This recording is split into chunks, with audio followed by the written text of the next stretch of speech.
je commence une nouvelle série de catéchèses et que je veux consacrer à l'exhortation apostolique du pape Saint Paul VI, Evangelii Nunciandi, que l'on traduit en français par l'évangélisation dans le monde moderne, qui date déjà du 8 décembre 1975. Je parle beaucoup et souvent en ces jours, en particulier en installant des nouveaux curés, de cette exhortation apostolique qui me semble être programmatique de toute la mission de l'Église depuis le Concile Vatican II jusqu'à nos jours. En effet, comme nous allons le voir dans l'introduction de cette exhortation apostolique, le pape Saint Paul VI la situe vraiment dans le sillage du Concile Vatican II, qui est cet événement si important pour l'Église du XXe siècle et donc aussi pour nous, l'Église du XXIe siècle dans lequel nous sommes entrés il y a déjà presque 25 ans.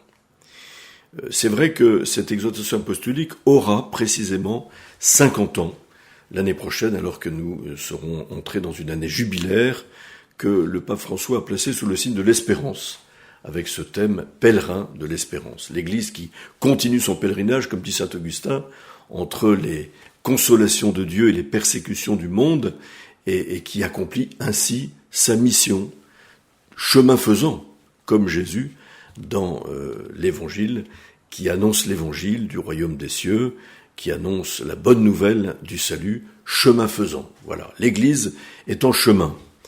Elle est pèlerin d'espérance, et elle veut l'être pour le monde entier, à travers précisément sa mission d'annoncer l'Évangile. Je pense que cette exhortation apostolique est programmatique de ce que Jean-Paul II appelait la nouvelle évangélisation. Il trouvera d'ailleurs dans l'introduction de cette exhortation apostolique de Paul VI cette expression même qui est attachée au pontificat de Jean-Paul II.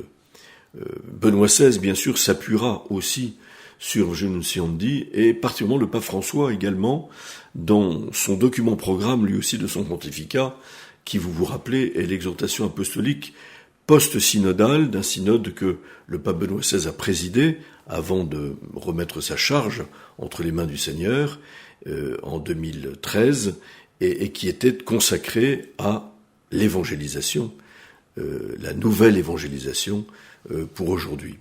Le pape François, en effet, écrit une encyclique intitulée Evangelii Gaudium, la joie de l'Évangile, qui nous a tellement marqué, qui date déjà du mois de novembre 2013, qui va avoir 12 ans, et qui est dans le droit fil de l'exhortation Evangelii Nunciandi qu'il cite au tout début de son exhortation.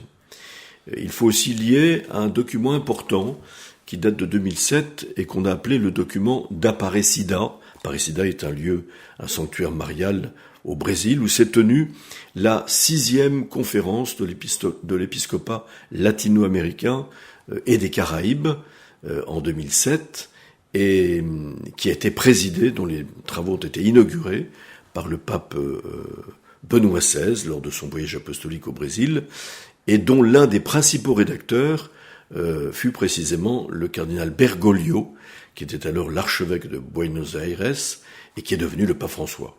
Et lui-même disant que ce document d'Aparecida, où se trouve pour la première fois l'expression des disciples missionnaires, était l'Evangelii Nunciandi de l'Amérique latine. Et dans son exhortation apostolique, la joie de l'Évangile, il va faire de ce document un document programme de son pontificat et donc de la mission de l'Église à partir de son pontificat. Vous voyez pourquoi je crois important de revenir sur cette exhortation apostolique de Saint Paul VI que moi j'ai reçue alors que j'étais jeune, et je me souviens l'avoir étudiée avec un groupe de routiers scouts dont je faisais partie, et en 1975, nous avons lu attentivement ce document qui a toujours beaucoup marqué mon ministère sacerdotal puis épiscopal. Je l'ai cité évidemment abondamment dans ma première lettre pastorale, La Charité du Christ nous presse, l'urgence de la mission. Voilà. Donc il me semble très important que nous célébrions en 2025 le 50e anniversaire de cette exhortation apostolique, qui, d'une certaine manière, n'a pas pris de ride.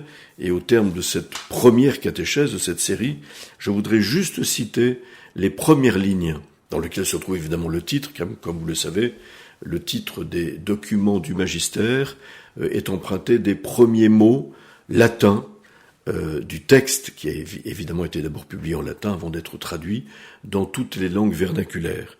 Et en français, cela donne « L'effort pour annoncer l'évangile ». En latin, c'est « Evangelium Nunciandi » et la suite. « L'effort pour annoncer l'évangile aux hommes de notre temps, exalté par l'espérance, mais en même temps travaillé souvent par la peur et l'angoisse, et sans nul doute un service rendu à la communauté des chrétiens, mais aussi à toute l'humanité. »